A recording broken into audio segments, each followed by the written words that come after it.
আসসালামু আলাইকুম, আশা করি সবাই ভালো আছেন। এই তো আজকে আপনাদেরকে দেখাবো চিংড়ি মাছ দিয়ে কিভাবে পাতাকপি ভাজি করি। তো চিংড়ি মাছ দিয়ে পাতাকপিটা ভাজি করলে খেতে অনেক মজা লাগে। আজকে আমি ভাজি করেছি গুঁড়া চিংড়ি দিয়ে, খেতে অনেক মজা হয়েছিল। তো চলুন দেখে নেই কিভাবে আমি ভাজিটা করি। এই তো এখানে আমি পাতাকপিটাকে চুলায় বসিয়ে দিয়ে 2 চামচের মতো লবণ দিয়ে ভালোভাবে সিদ্ধ করে নিব, যাতে একটুকু পানি না থাকে।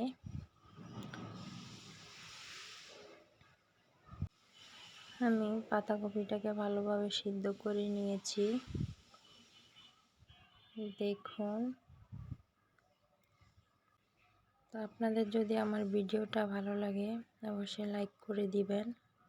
এখানে আমি একটা কড়াইতে তেল বসিয়ে দিয়েছি, তেল প্রায় গরম হয়ে এসেছে।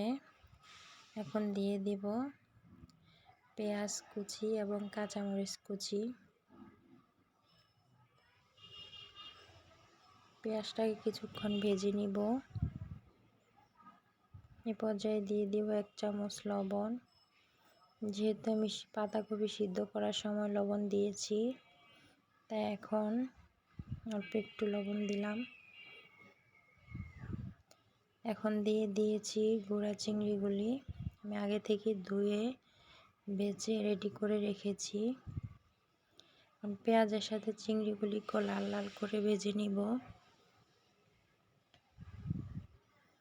এই যে দেখুন লাল হয়ে এসেছে।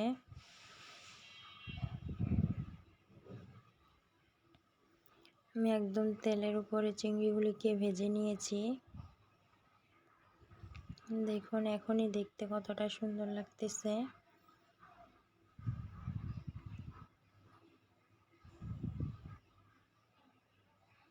আরও কিছুক্ষণ এভাবে ভেজে নিব। এ পর্যায়ে দিয়ে দেব সামান্য একটু আদা রসুন বাটা। আদা রসুন বাটা দিয়ে ভালোভাবে ভেজে নিব, যাতে আদা রসুনের গন্ধটা চলে যায়। এই তো আদা রসুন ভাজা শেষ। এ পর্যায়ে দিয়ে দেব সামান্য একটু পানি। পানিটা দিয়ে একটু নেড়ে নিয়েছি। এখন দিয়ে দেব 1/2 চামচের মতো হলুদ গুঁড়া, 1/2 চামচ মরিচ গুঁড়া,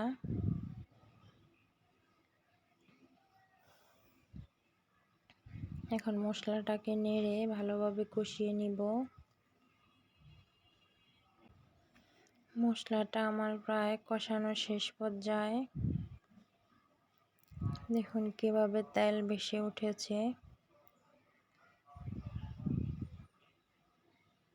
মশলা যত বেশি কষাবেন স্বাদ তত বেশি বেড়ে যাবে।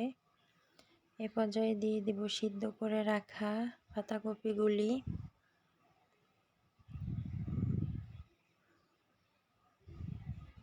এখন নেড়ে নিয়ে ভালোভাবে মশলার সাথে পাতাকপিগুলি মিক্স করে নিব।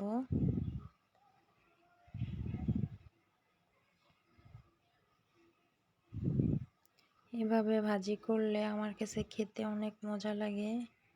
আপনারা এভাবে ভাজি করে দেখবেন।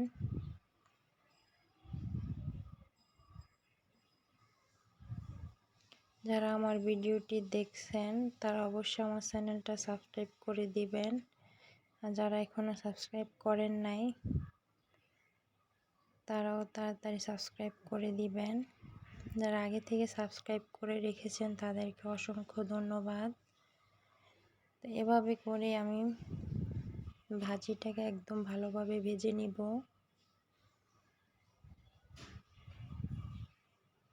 দেখুন দেখতে কত সুন্দর লাগতেছে।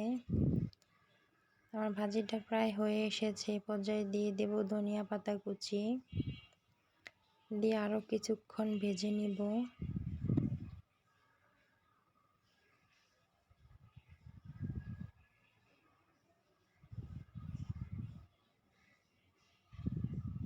এই তো হয়ে গিয়েছে আমার পাতাকপি ভাজি।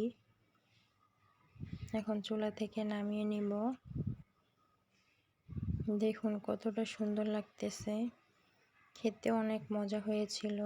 আপনারা এভাবে ভাজি করবেন, ভালো লাগবে খেতে। যদি আমার রেসিপিটা ভালো লেগে থাকে আমার পাশে থাকবেন আর দোয়া করবেন যাতে আমি আরও সুন্দর সুন্দর ভিডিও আপনাদের মাঝে তুলে ধরতে পারি। তো কে কোথায় থেকে আমার ভিডিওটি দেখছেন অবশ্যই লাইক শেয়ার কমেন্ট করে আমার পাশে থাকবেন। আল্লাহ হাফেজ।